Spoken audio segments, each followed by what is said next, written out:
Okay, guys, welcome to our Footy Fantasy podcast. My name is EJ, and I have Josh, J Socials with me, and Ray.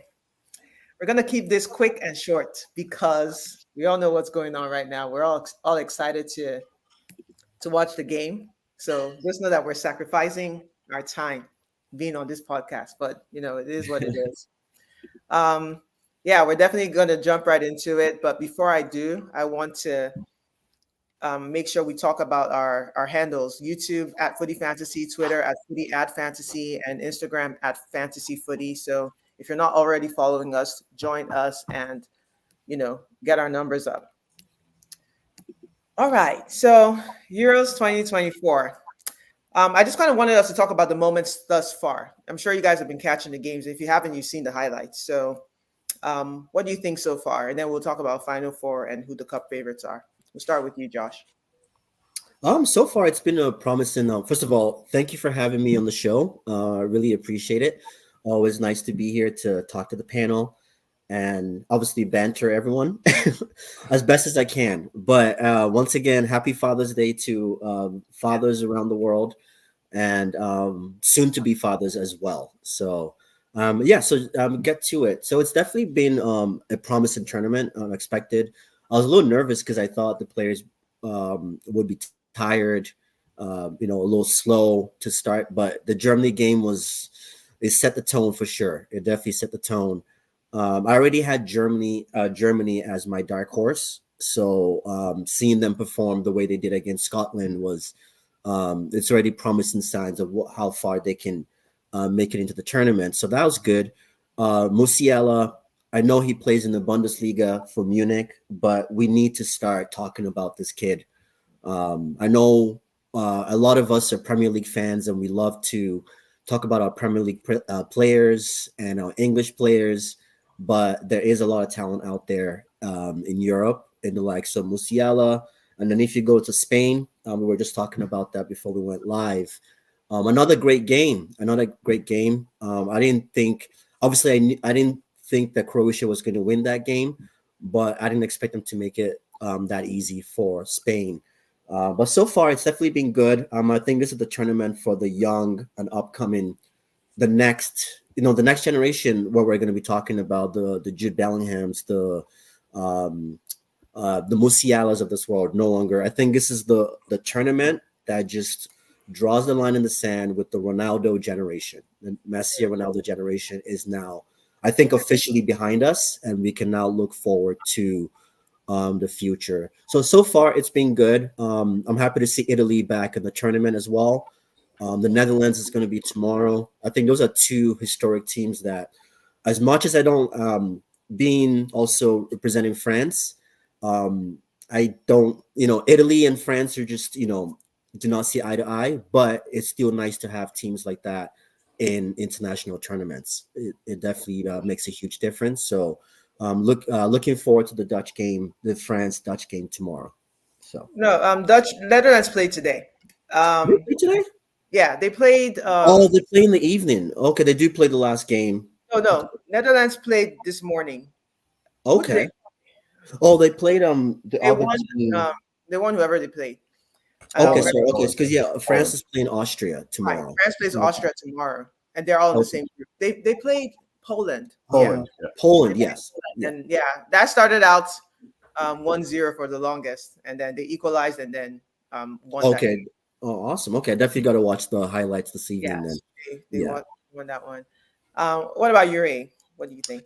Yeah, no, I think he covered a lot of the points about the tournament. For me, it's kind of, I haven't been paying attention prior to the tournament to a lot of the players just because, we have the same typical players, Ronaldo and Mbappe that everyone kind of talks about.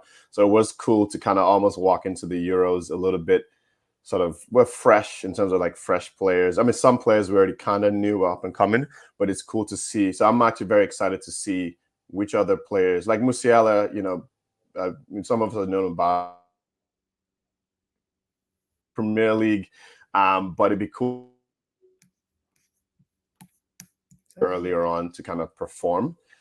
So back to the tournament, I think, the Germany games definitely set the pace. I think there was a part where You probably saw the meme that was going around where, unfortunately, our boy Tierney and Robertson were celebrating a goal kick like 3 minutes into the game, and then they're 5-1. So then you're like, it was almost an indication of, they were very excited. I get it, but I think Germany playing at home after they've had a couple of poor and international performances or tournament performances, I expect them to at least show up, and so far they've been doing that.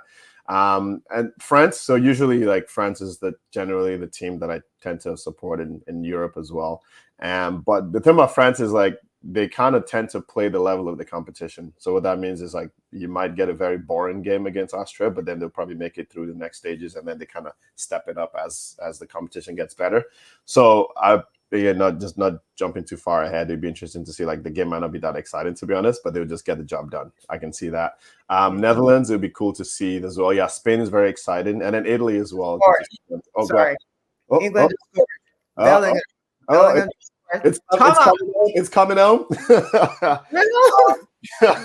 But no, it's cool. Like, I'm very excited to see this tournament and just to see some of the smaller teams and the younger players step up. And exactly the point you made, this is kind of like, okay, the new generation, this is their time to step up and be part of the sort of the future of football. So so far it's been pretty good. I missed the game earlier today, so I was, I would definitely watch an England game, and then I'll have a bit more time to catch up on the rest of the tournament for sure. But it's a good summer, man. Euros, let's go.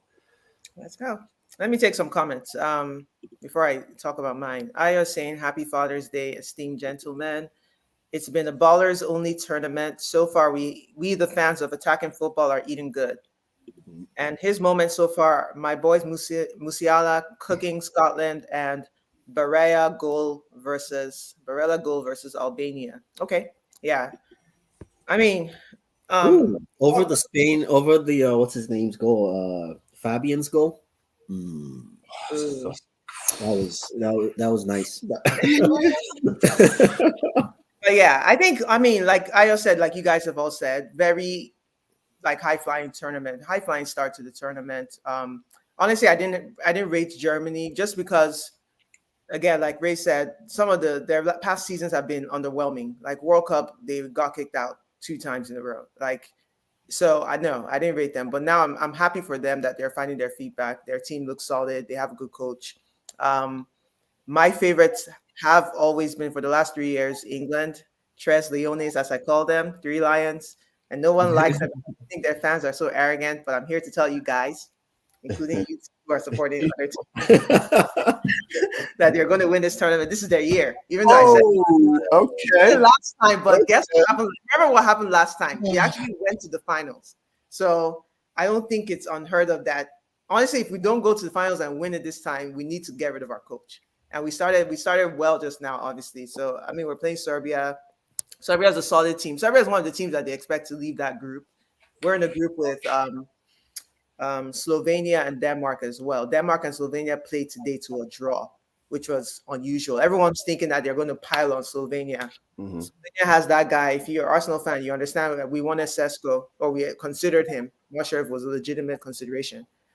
He's a good striker. He didn't really do much today, but yeah, solid tournament so far. Like, even these underdogs, they're not, apart from Scotland, they're not all rolling over.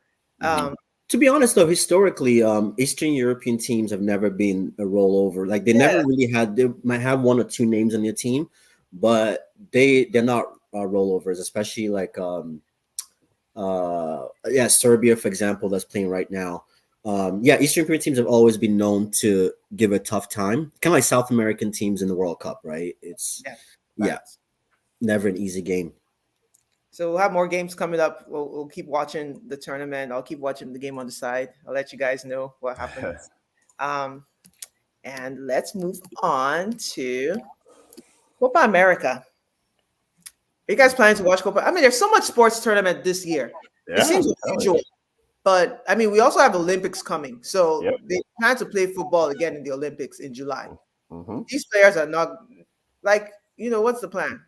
So I don't know. It seems like a lot, but I'm not going to complain. I like to watch it, but I feel bad for the players who are playing. Copa America. Did you guys look at the brackets? I can pull up the brackets for us. No, I haven't looked at the brackets. I just know June 20th, Canada is playing Argentina. Yeah. That's going to be on England is playing I think Denmark.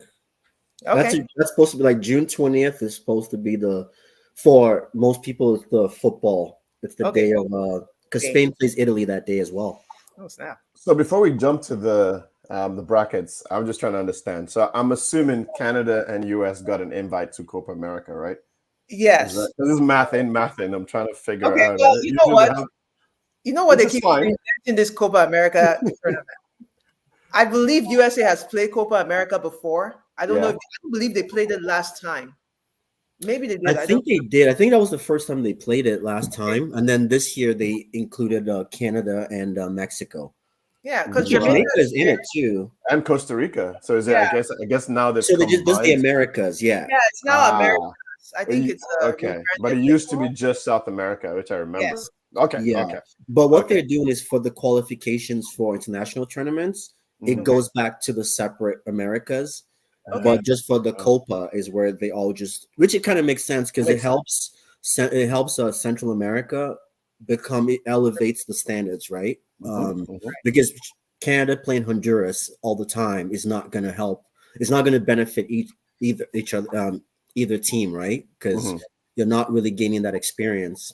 So And I think Yeah. what it does, in my opinion, is help boost this tournament. I've always called it like a round robin competition with Mm. 8 to 10 teams. And I don't believe it qualifies as a major trophy. But now that it has 20 teams, when Messi wins the cup, they can claim he won a major trophy. I'm not a Messi hater Fair to point. anyone who says that, but like Fair point. I That's just feel fair. like Yeah, I draw some asterisks yeah, on yeah. Copa it America. was like we were I talking about. more. Yeah, I think we had that. Yeah, I was talking to a friend about that. We were talking about how all of a sudden Messi wins the Copa America and it's the biggest tournament after the World Cup. It's like, whoa, whoa, whoa, whoa, whoa.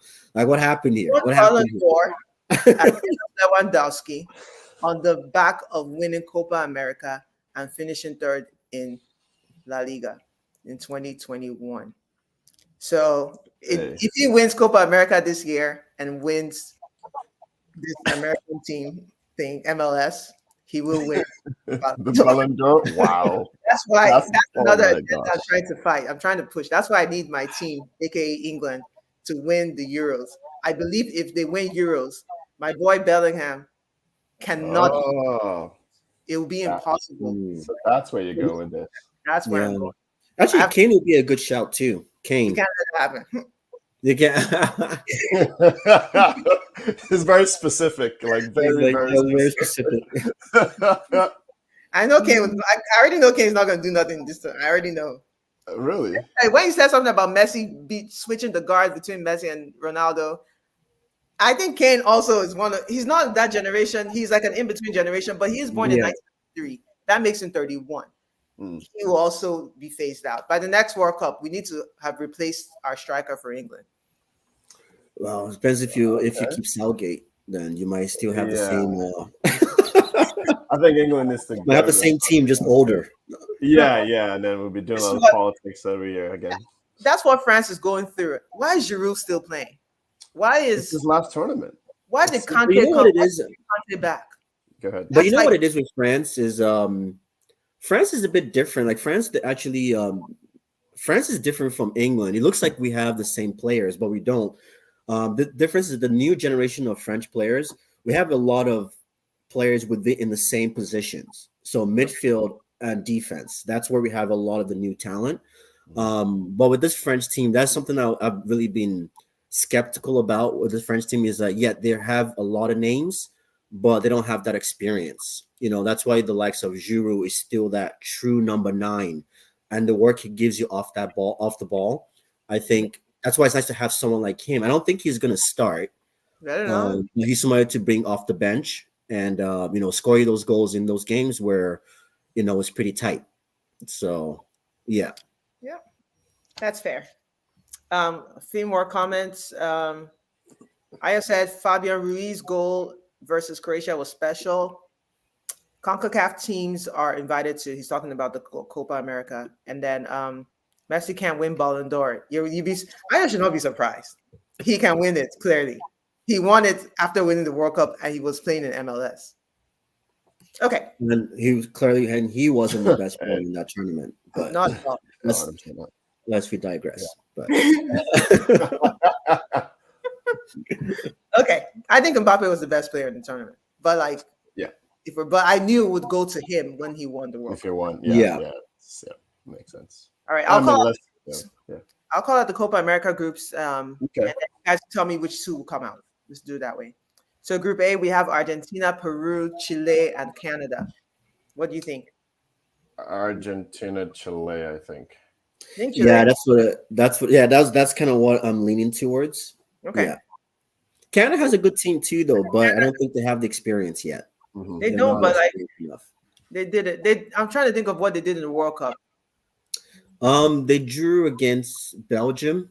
Yeah, they Yeah. just like drew one game, but they were very close. Like they were just Yeah. they gave Belgium a good game. They were close. I think the one game we thought that it was going to be easy for us. Mhm. That's the one game we blew. It was the Croatia? Was it Croatia? no, not even the Croatia game. Not the Croatia Morocco. game. The other game. Morocco, was it? Was it Morocco? Yeah, Morocco. Yeah, Morocco. Because Morocco at shocked first, yeah, Morocco shocked everyone. We knew Morocco was going to be a good team, but we didn't know they were going to be that good of a team. So, Mhm. yeah, but I think Canada just needs more experience. They didn't do badly for their first World Cup since the 80s. So, Yeah, and even like just before the tournament, they've had pretty high-profile friendly games. Like one against Netherlands, it was 0-0 halftime, and then second half, the experience came and lost 4-0. But then they played against France again. Obviously, it's not France's A squad, but again, that's like you're playing number 2 team in the world, and it was a 0-0 draw. So I think those plus this tournament being part of it, I think is going to help boost the quality of opposition they're playing against in preparation for the 2026 World Cup. So I think they'll do well. I just think it's good to have that experience, but I still think Argentina and Chile Are would coming be out. the top two. Obviously, if Canada makes it, I'll be excited for them. But I just logically, I'm thinking Argentina, Chile would get across the line. Got it. All right. Group B is Mexico, Ecuador, Venezuela, and Jamaica. I'll just say the way they're ranked is probably the way it's going to happen. It's just going to stay that way. Yeah, like So Mexico and Ecuador. yeah. Like Jamaica's going through a lot. Their national team, I keep hearing stories about how it's poorly run. And I won't speculate too much, but I know what's his name, Bailey, that plays for Aston Villa. Either he retired from the national team, or he's planning to retire after this tournament. And someone can double check me. But so yeah, I feel like there's probably going to be infighting in that squad. So maybe Mexico for sure should come out, and Ecuador is probably next. Okay. All right. And then third group is USA, Uruguay, Panama, and Bolivia. Yeah, I'll definitely say Uruguay first, and then I'll pick the United States. Of course, USA is coming out of this group. Well, Bolivia could shock them, but America now has enough. The thing now with America, they have enough players now in Europe that I think, they can definitely do a job. Facts. Yeah. I would agree with that. Uruguay and USA, I think, will make it out of that group. Yeah. And then their last group is Brazil and Colombia, Paraguay, and Costa Rica. Yeah, I would say Brazil, Colombia. Okay. Yeah. Brazil might make a meal out of it. I feel like they might end up second, but I feel like it'll be those two. Did you see what Ronaldinho said? Ronaldinho put out. Ronaldinho said, "I'm not going to watch Brazil this tournament because the people playing are not playing. Either they're not playing for the badge or they're not playing with intensity, and he just has no faith in the Brazilian team, and these players are not up to snuff, basically." Oh, and wow! Statement saying that. I was like, that's all characteristics of Ronaldinho, though. Yeah. Usually it doesn't but hey, he makes a great point. Yeah, like I agree with this point. Actually, I was like, I see what he's saying, but I'm like, I'm surprised he came out like 4 days before a major tournament saying that. So, and those Brazilians are very sentimental. Like that guy's a legend for them. It will probably bring them down. And I don't know why he said that. I don't know what happened to make him say that. They played a friendly maybe the day before he put out that statement. US, yeah. Did they lose it? I don't believe it. It was 1-1. It was 1-1, I think. Oh. Yeah. And was Neymar there? I don't know. And I don't Yeah. even know. I haven't seen Neymar, man. Like exactly, over like Neymar just fell out. He's over in, like the Saudi games, I swear to God, every time I turn on like on YouTube clips, it's they always show the Neymar like on the thumbnail, but then it's never Neymar. Like he's never on the field. So I'm like, I don't know if this guy is even playing. I don't know what's going on with Neymar. Like I really don't know. Yeah. So all right. I'm gonna take some comments. Aya said Argentina and Peru's coming out of that group. oh Yep. Peru. Kwame Yeah, said I'm awesome. just out too young. Am I sleepy? I wasn't looking at. I was looking at the screen, so I don't even know what. Rice MP Rest in says peace. he ain't doing shit. What's Who is rest in peace? Jamaica. Oh.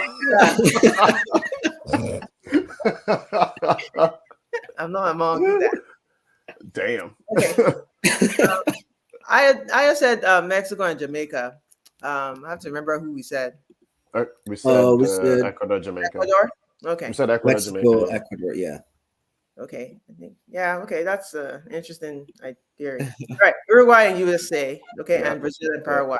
Okay. Oh, Paraguay. Okay. I think Colombia. I think we can trust Colombia to come out. I know it's not the same Colombia, but Well, they still have some pretty good players, though. I can't name you any, but yeah.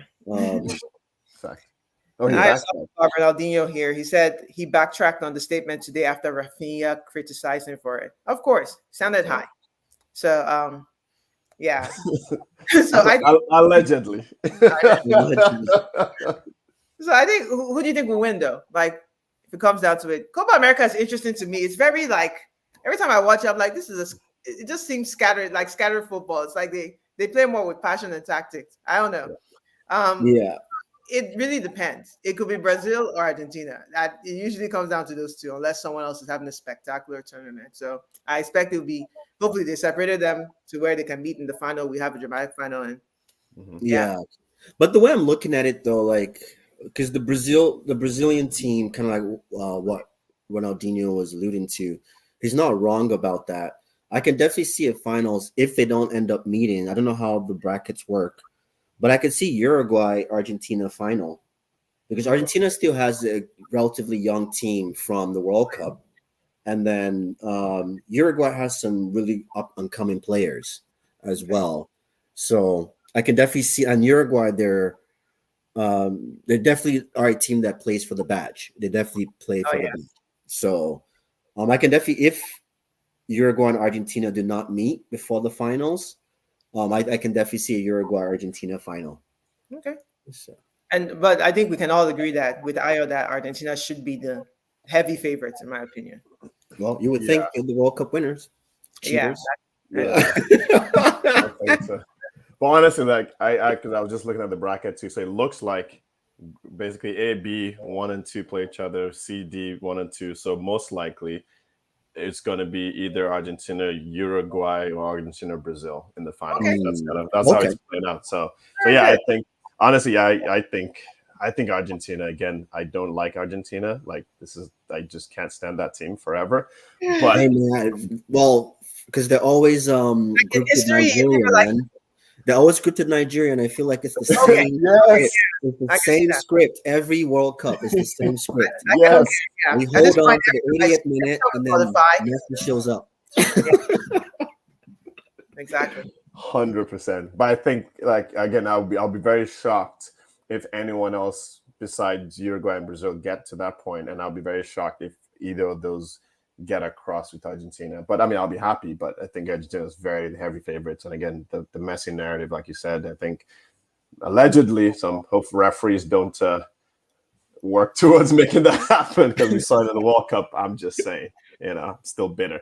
Can you imagine though? Messi waited all this time in his career, and then at the age of 36 or 37, he wins 2 Copas back to back in like the space of 3 years.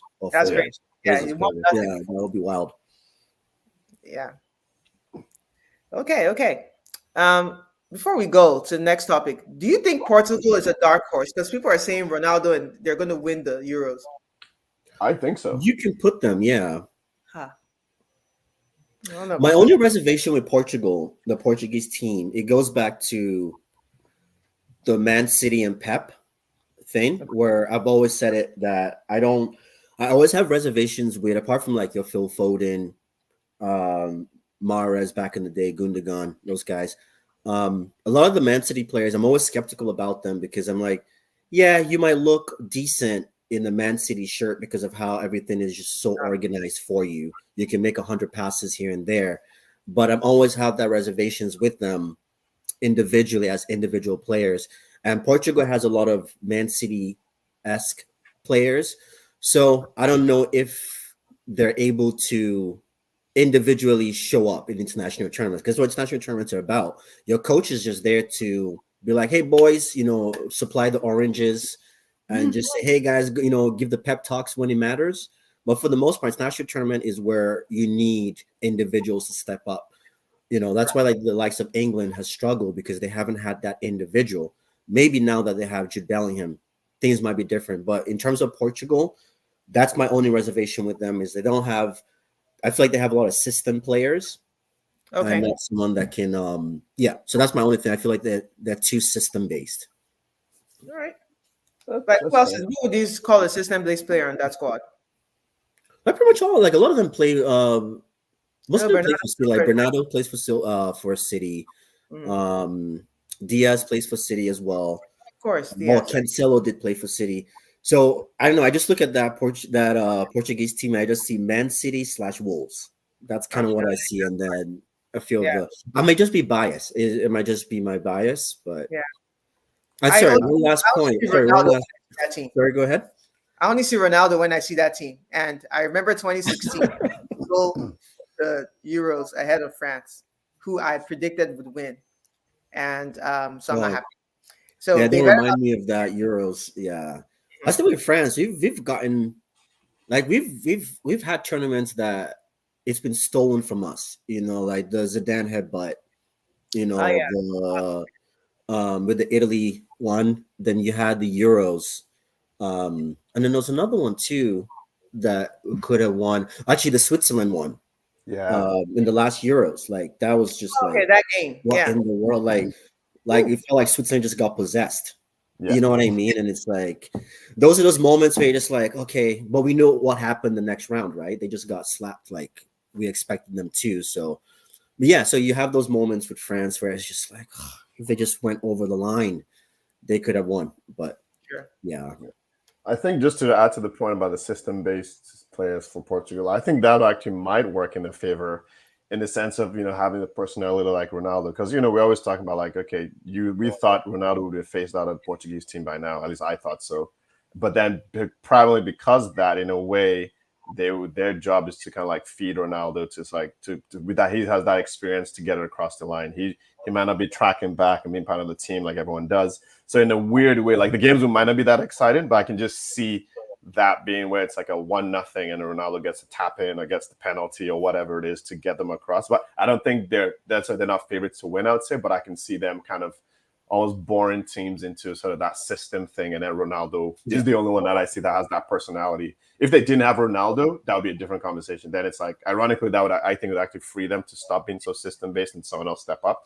But I think it's this weird thing that it kind of works for them. Doesn't make them favorites, but I can see them having just plug in a player and then just get Ronaldo the ball to score. So that's why I can see the point there. Was that? yeah, That winger called Leao, he's really good. Rafael Leo, yeah. He plays for them, right? He's a Portuguese player.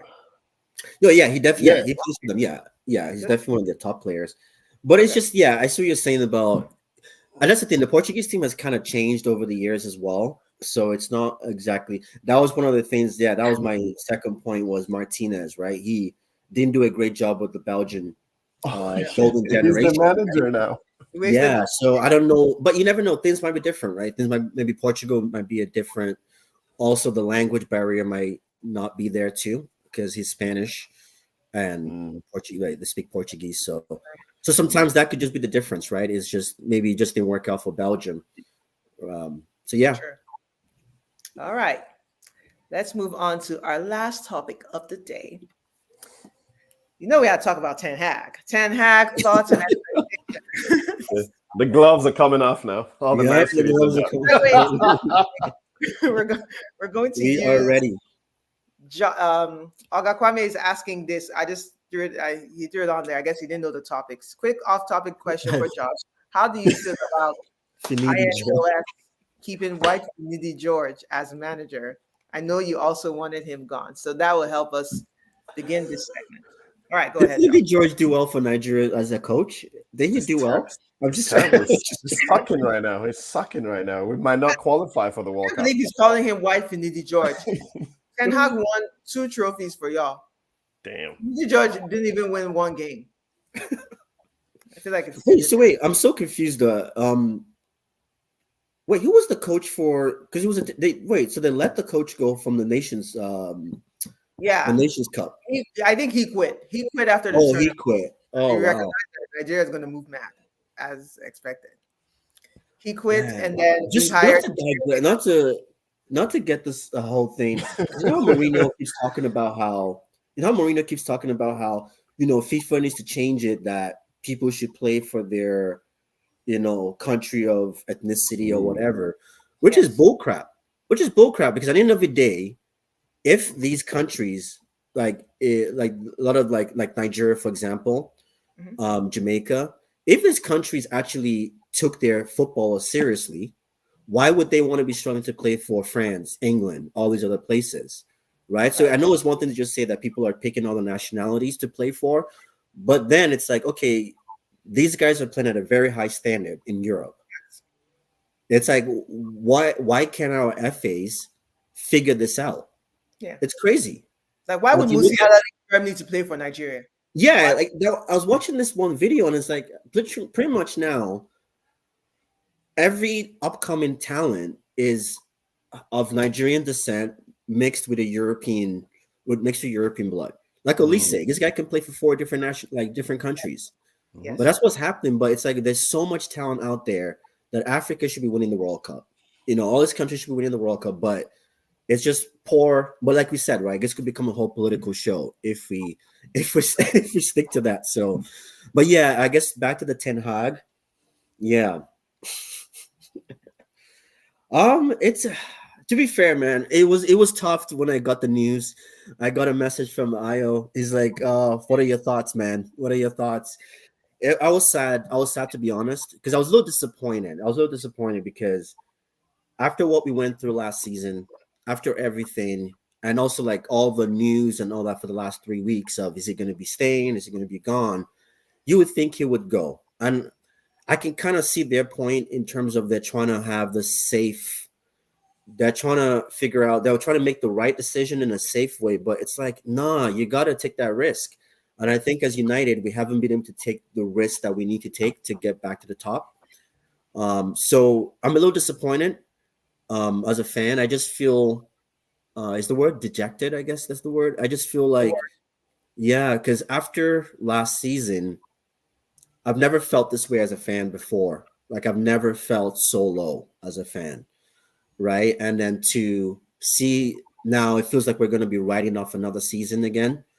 Because my plan is, okay, yeah, you can keep Ten Hag, whether you argue with him in or out. How does that affect our transfer structure this summer, right? Because we were linked to Olise and these guys. How are they going to believe in your project?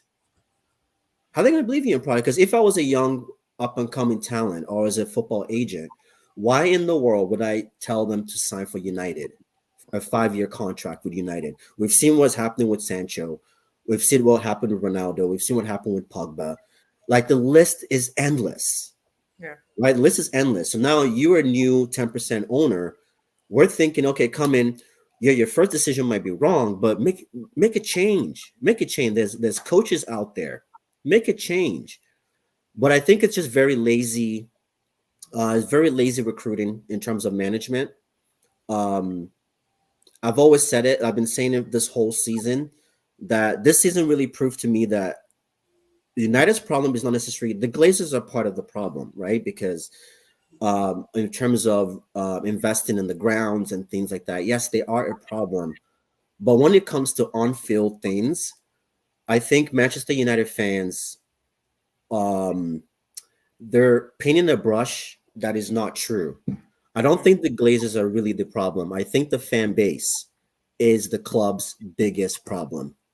because it's so crazy to think that a fan base, after what we witnessed last season, can still think that the FA Cup trophy that we won is deserving enough to keep Ten Hag in.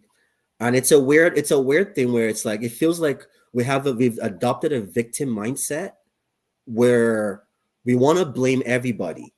We want to blame everybody for our problems. It's like when you're in a relationship and it doesn't go well in one relationship, the next relationship, all of a sudden you start saying that gender is a problem. Oh, girls are this, guys are this. It's like, no, maybe you're the problem. No, maybe you're just making the wrong decisions, right? And I think now we've created this thing where we want to die on this cross of, we're not going to change the manager so that we will look good in front of the public, that we're not a club that just changes managers. But it's like, it's not about changing manager. It's about getting the right person in place. But I think we've lost that script because we want to keep pushing the narrative of the Glazers. The coaches are not getting what they want. And I think the narrative has died. It's been overexhausted. And as a fan, I'm just tired of hearing it. I'm extremely tired of hearing these excuses, injuries. We look for every excuse under the sun to back a manager or shame a player, because that's what happens too. We're the shame a player FC, So that's right. So I don't want to ramble too much. I'm still very disappointed with the Ten Hag thing. I think it's a wrong decision, just because he hasn't shown us anything that we can invest in. Manchester United is bigger than just the FA Cup, stumbling to which, because we got the penalties with Coventry, Newport. The Liverpool game was basically, we played out of our skin for that game, and even then, Liverpool had over 30 shots on goal. Yeah, like on any normal day, that would have been a different game, right? Same with the City game. So there's nothing in that tournament that showed me that Ten Hag is the right guy to stay, right? And the saddest part is, I feel like this next season is just a write-off now, because who are we bringing in to believe in a system that might not be here by Christmas, might not be here at Christmas? right. So that's where I leave it with the whole Ten Hag thing. Right, Ray, before I get to you, let me read this comment from Maya. Very good discussion, Josh. Well said. Keeping ETH is a bad decision. However, they are kicking the can down the road because they don't have the structure in place, and PSR limitations mean they can't spend this season. Oh, so you can't even buy. Yeah, we've got to sell. Yeah. Essentially, they're hedging their bets, knowing this season is probably going to be bad, so they don't want to set up their own guy to fail. He says, just explain what I think their logic is. Now, again, before Ray goes, I feel like I also know United fans that are completely opposite from you, Josh, who are thinking that, in fact, they've told me that we, aka non-United fans, are the ones who want Ten Hag out, even though we are the ones who want Ten Hag in. They said that we are the haters, and you have not given ETH enough time. You haven't given ETH enough time to really put his philosophy on the team, especially with all the injuries that you've seen. And that that's their argument, that there's not been enough time. It's just been 2 years. What do you have to say to that? To people, your fellow fans who believe that ETH has not been given enough time, aka 2 years, to force his identity on this team because he has had players injured and unfit or whatever. He hasn't had his own exact personnel. He hasn't built his team. Like they will argue that Arteta spent 4 years. It's not been 5 years, but like first 3 years, we know Arteta was turning over players. Yeah. Look at Arsenal. They were turning over the players until we got rid of Aubameyang. I don't believe you can say maybe Arteta had exactly the squad that he's playing with now. It was after Alba left and all of that. They brought in Jesus and Zinchenko. That's when we started seeing like true progress. So, and that took for 3.5 years to happen. So what would you say to someone like that wants to see more? Is it just that you don't believe that Ten Hag is that guy? So yeah, and I think a lot of times, when we like to compare, Ten Hag did this. I mean, Arteta did this, Klopp did this. Football is not just black and white, right? That's why we love context. But we're in a social media age whereby everybody's, finger trigger. Everybody just wants to just stats. This is it. Cups, and it's like, okay, relax. Let's talk about the basics, right? So we said Ten Hag hasn't had enough time. So Ten Hag, it's not really about having the players. So you can create a system without having the players. You can create a system because you can't tell me Sheffield United, even our bench, is better than Sheffield United starting 11, right? So that's once you have that, Sheffield United, Luton Town, we loaned out or we sold two of our players in what's his name to Forest, Ilanga to Forest, and then we sold Chong to Luton Town. When you watch those two players play at Luton Town and Sheffield United, and Forest, they look a different player.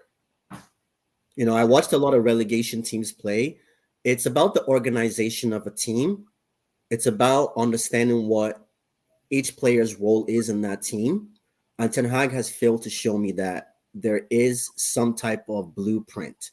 And what I mean by, so once again, I believe a manager's job should be 18 months. We need to scrap this 4 years. This is not politics. This is not you trying to run a country. This is sports. I understand now sports has become money. Coaches have more responsibilities and whatnot. But at the end of the day, sports is very simple. It's a results-based business. Everybody goes there to win, right? So 18 months is a great time because 18 months is a full season. It's a transfer window. Actually, three transfer windows, a full season, preseason, and half a season. And what I mean by 18 months, not like 18 months you're out the window. It's 18 months to assess, are you the right person that we can invest in? That's what Arsenal did with Arteta. Was the moment he came in, there was change right away. And I remember under Ole, I used to go into these games complaining, and a lot of my the United fan base that I talked to thought I was an Arsenal fan because I was like, Arsenal was playing good football. Arteta is doing something there, but Arsenal was finishing 9th, 8th. But everybody made fun of that because we gloss over positions, but it's not about what position a team finishes. It's about what kind of football have they invested in for the next season. So when you had that with Arteta, the board, the Kroenke saw, okay, you know what? We've got something here. So that's why the whole Aubameyang thing that happened, that was able to happen because Arteta had shown Arsenal enough for them to realize that they need to get rid of their biggest investment. But that never happens. A club is never going to get rid of their biggest investment if you're a coach hasn't shown them what you're trying to do. And I think that the difference between Arteta and Ten Hag is Ten Hag hasn't shown us anything. The players he brought in, apart from Martinez, all flopped. All flopped. Like all of them on the bench, a lot of excuses. There's just disorganization. It's one thing if you say, okay, I don't have my players to play against the top 6 teams, but you look the same against the bottom teams. You look the same against Copenhagen in the Champions League. It's like every team we play, we're second best. We just do not look good. But we have international players. How many teams in the Premier League can say they have Champions League winners, World Cup winners on their squads? Right. Name me how many Premier League teams can say that? Not many. But these players come to United and all of a sudden they're not good enough for United, right? So that's where the fan base comes in. So that's my whole thing with the Ten Hag is. And then also last thing I wanted to say, we keep talking about these injuries.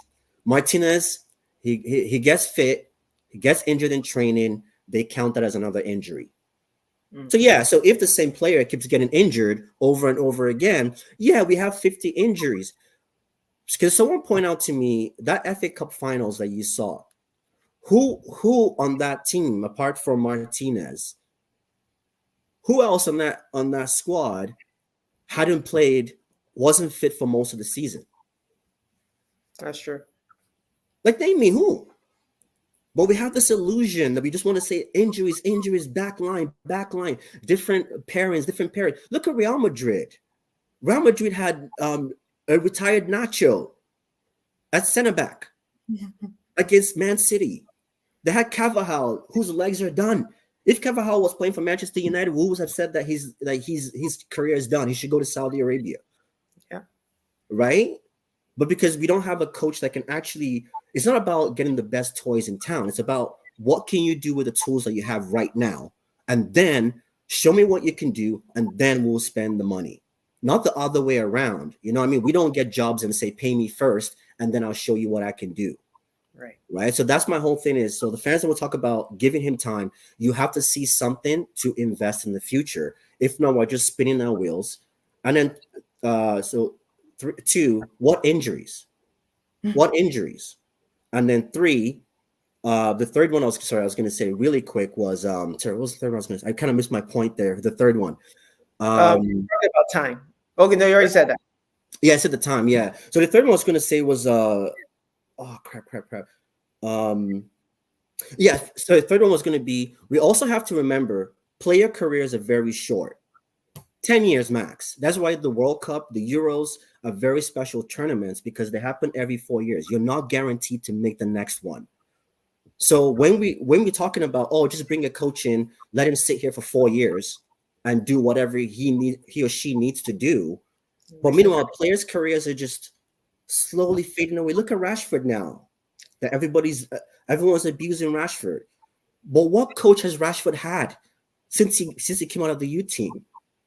What actual coach has he had that can actually mentor him, train him, get him proper like actual football training? None. These guys are all just playing based on their natural abilities. But then we shame them, want them out the club when they don't run for you, because and those of us, those that have played the game, you understand when it doesn't matter how good you are individually or as a team, if you're not set up right against another team that is set up right, I do not care who you are. You're going to be chasing shadows for days. And that's why United players always look knackered. They look tired. They're always getting injured because we're always chasing. But that's my that's my spiel. That's very good again. Ray, I'll let you talk before I take comments.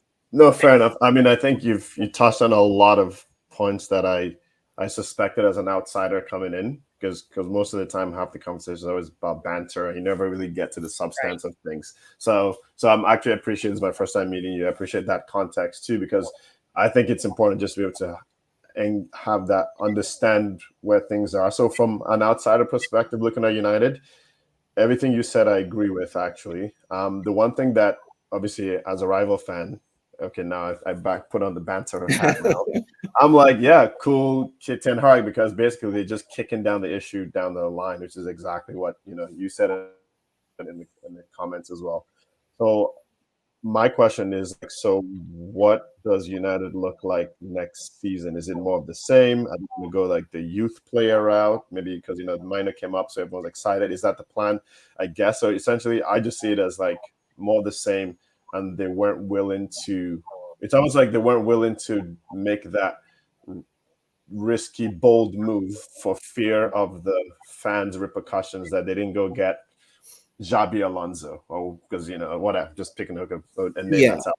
So I think that's what's going on. So because honestly, with Ten Hag, again, if I were a United fan, I would not be happy with Ten Hag as my manager. Like, okay, yeah, you won the FA Cup, it's a trophy, cool, but like, what's the progression looking like? And again, most United fans were caught up in the we got a trophy, your manager hasn't won anything, yada yada yada. But like, logically speaking, I think I also think it was a little odd that they hadn't made a decision for like a couple of weeks. So I'm like, if you're gonna fire this guy, just fire the guy so you can get moving with your transfers and all that. Because yes, I know there's Euros and stuff, but still, like as preparation for a season, is part of it's like you put in a couple of tools in place so that you can sort of like look at that target. So get this. I think maybe they just got to a certain point. They just keep it as it is, see how it goes. But I honestly, because even watching United, one side, the banter side, but another side, it was just atrocious watching United, where it's like you guys are getting played off the park by every single team. Shots on goals, like no control.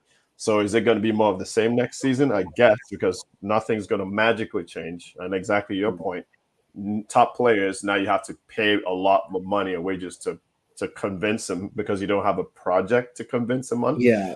So I think they're just kicking it down the line. I think that PSR thing probably has something to do with it. I think probably some of these court cases, that there's a big whole podcast about that. Maybe once that fizzles out this season, then maybe they'll be a bit more free to figure out. But I think United, definitely the management, not just the manager, but like people who the Glazers have put in place also. I know you guys have a lot of issues with that. Yeah. Right?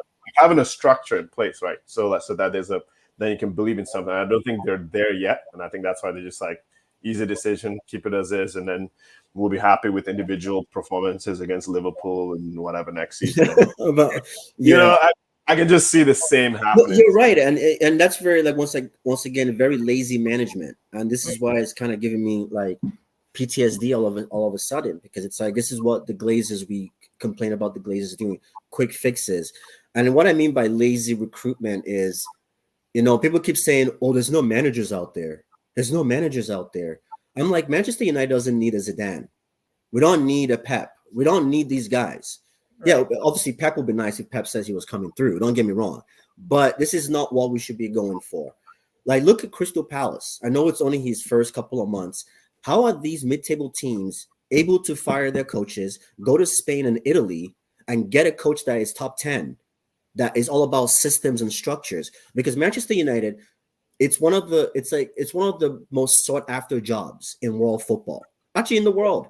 Being a It's the Manchester, second biggest club in the world. Easily. exactly. So who wouldn't want to coach that team? That team. So it's all about right now. We don't have the money to spend. Perfect. So more reason why we do not need all these guys that are going to come in and say Tuchel is going to come in. Oh, I need this player. I need that player before I can win you something. I want a coach that is grateful to have this opportunity, whether it's for 18 months, 2 years. Come in and realize, okay, I know you guys don't have a budget because I've already been working with a low budget in Girona, in Getafe, in wherever, what other leagues that we have, right? I said, so I can come in. Your job right now is to stabilize and create a project for us, right? Because Ineos is talking about a project. What project are they talking about? Is Jim Ratcliffe and all these guys, are they coaches to know? So it's all about, and that's why I feel it's so lazy narrative. It's lazy analysis. There are coaches in Italy, Spain, Germany. There are these coaches that we can go and get, put them on a low fee, have a contract where we can get rid of them when we need to, but also let them understand that they have the support from the board. And that's how the talent ID will change, because your coach is going to determine the talent ID. We can have all the sports directors in the world, but at the end of the day, you still need a coach that can work with the sports director. And this is why it's sad. Like Crystal Palace, Brentford, all these teams are coming out and getting all these coaches, and all of a sudden now, these teams are now looking much better than we are. So that's why I honestly say it's lazy. It's lazy, like you said, they're pushing the can down the road, and it's going to blow up in their face I think by Christmas or whenever. And again, it's like this. We need money, so now you're going to write up another season again. It feels like. Then it's like, why am I, as a fan, if I was a match going fan that paid £3,000 a season ticket, I feel like a slap in the face. So what am I going to watch? What am I expecting for next season? Right? Like, what is the goal for next season? That's the real question. Yeah. So it's so crazy. Like, it's really messed up. But like I said, the fan base, like you said, is banter. Is just all about to shove it in Liverpool's face, shove it in Arsenal's face. Yeah, we can do that in our corner. But when it's to the public, like I watch ESPN, I watch all these other platforms, even you guys, and it's people are more focused on how they're talking about United and Ten Hag versus worrying about actually focusing about the real issues at hand. Is what is our project? Gotcha. Exactly. So that's it. Yeah. Let me read this comment out. Well said, Josh. Glazers were not the problem as they were made to seem by fans. I think this is the first time you spoke. Keeping ETH is a head scratcher. What can they achieve with him that they've not seen in the last 2 years? And then Agakwame says the not enough time argument is BS.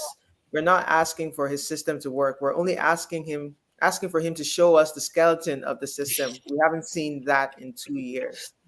And Ayo comes and he says, anyone saying Ten Hag has not had enough time. And I mean, that was in my inbox. So that's a direct quote. Fred, who's a United fan. This man has coached over 100 games. My bro / sis in the Lord. How many more games do you need? And then he says, our underlying data showed that United should have finished 6th in the first season and 14th in the second season. Please, -1 goal difference. And then Okakwame says, while you need quality players for your system to work, you don't need quality players to show me what your system is. expose the players who cannot play your football. ETH Yeah. has not done that. That's a fact. And then I think he's going to try to play more defensive and on the counter, which I believe they're already doing, and hit a tactical block, and then it will capitulate, and he will be gone by December at the latest. I don't know. Let me tell you what I think with the fact that he's still there, because we all know there are people who are afraid for their jobs because they reported that Ten Hag was as good as fired before the FA Cup. So the Mm. fact that he was not fired afterwards means two things to me. It means one, they didn't find nobody to replace him, and two, Ten Hag didn't find nowhere else to go. The reason I say that is because if I'm a coach and I'm hearing that my job is as good as gone, and I win the FA Cup, I'm leaving you. I feel like there's nothing, like, you guys don't appreciate me. That's the way I would feel. Like, I won you this cup, and I'm walking out the door. Keep my pride intact. You guys don't want me. He was even talking about that, like, at the end. He was like, I don't have anything to prove. I don't know what he was saying. So I'm like, I don't Yeah, have, he was like, I'll go if they find me, yeah, I'll go elsewhere and win a trophy. why are you staying there? It means nobody else wants you, which is not good. And it means nobody else wants y'all, which is also not good. So I think y'all should be very afraid. Like, going forward for United, what's the plan? I think that's a fair, very, very fair question to ask. Now, can we say that magic won't happen and something won't transform? That's the only thing I'm afraid of as an Arsenal fan. Otherwise, yeah, if the banter is happening, I'm laughing at y'all. But the secret fear is, like, what if something magical happens that Ten Hag changes and shows us a different thing, a different concept with your team that we've not seen? But I doubt that. Most things don't change like that. Like, you usually see the progress. It's not magic. Football is not magic. You see the progress year over year, and that's why, like, I hate to keep bringing Arsenal, but, like, anyone who can say they didn't see the progress year over year is a liar. With Yeah, the Arsenal. line. Yeah. So, like, you guys are not asking for magic here. You're asking for progress, and you're not seeing it. But I think maybe as a fan base, maybe they, like, stop gloss. I don't know, paper over cracks with the trophies. I mean, you should be happy you won a trophy, right? Now, I'll let you guys be happy about that. But, like, I think outsider fans are not deceived. We're not deceived that United had a great season. There was not a great season. You guys won the trophy. That was not a great season we saw. Those of us that watch the games, I always watch United games as a hater, but, like, I watch. Hate watch. You know what's so crazy? Yeah, and that's so Why funny. My y'all always, brother, like, you get to 3-0 and lose the game or draw it, It's or just be at risk of losing the game? And it was every game. It just seemed very stressful, and I felt bad for Nana. Nana is conceding -1 goal difference, yeah, So there was no, like, it starts from, it's like down the line. It starts and ends with the coach. it's that. Yeah, it starts at the end of the coach, and it's so crazy because the fans they're so hard on these players, right? Yes. And it's once another narrative too is, oh, these players have been through all these coaches, and they're okay. Name me how many players are still here that were here under Mourinho, like that started the season, apart from McTominay. Like, who else? Apart from McTominay, who else was here on the Mourinho? Martial was there, but Martial barely played, so we can't add him. Then let's go to Ole. Apart from Bruno, Rashford, who else? Dallo was not even playing on the Ole. He was loaned out. So this, once again, there's too many of these narratives that we've been selling for way too long, and it's expired. We need to just, as a fan base, move forward. We make fun of all these players, but the reality is, the reason we finished where we finished the season is because of these same players. Yes. It's not coaching that made Garnacho score that bicycle kick. It's not coaching that made McTominay end up in the box and give a header in the last minute of the game. It's not coaching that made Bruno Fernandes score a half line. You know what I'm talking about? Yeah. Goal. Yes, yeah. It's like all these goals that we're scoring, it's just individuals that are picking it up on them. Casemiro, our most threatening player in set pieces, but we want him gone. He's the only player, him and Varane were the only players that every time we had a set piece, we were likely to score. But they want him gone. But these same fan base wants all these mediocre players that all they do is just kiss the badge all day, but do nothing for the team. But this is who we want to keep. So that way we can soothe our narratives about, oh, we are a hardworking team. We want a team of youth. All these buzzwords that mean nothing at the end of the day. Right. But yeah. I said, yep, EJ. Hence, do you say INEOS or INEOS? I'm not sure how you say Well, that one. Aeneas. Yeah, Aeneas. Yeah. INEOS are hedging their bets that if a miracle happens, they're eating good. If it fails, which it most likely will, they will have a better contingency plan. And Agakwame says there's no miracle that's going to happen with this coach. This one is Joshua Church. Okay. All right. Well, I think we said a lot, and it's all been very great discussion. I can't wait to see what the transfer window. I think as the weeks go, we'll talk more about like what the teams are bringing into their clubs. Probably after the Euros, we'll see more movement, and just talk more and see what the teams do before the season starts. Yeah. So we're done. Time to go finish watching the game. Yep. Thank you guys for joining today, and see you next time. Always a you. pleasure, guys. Appreciate it. All right. Take care.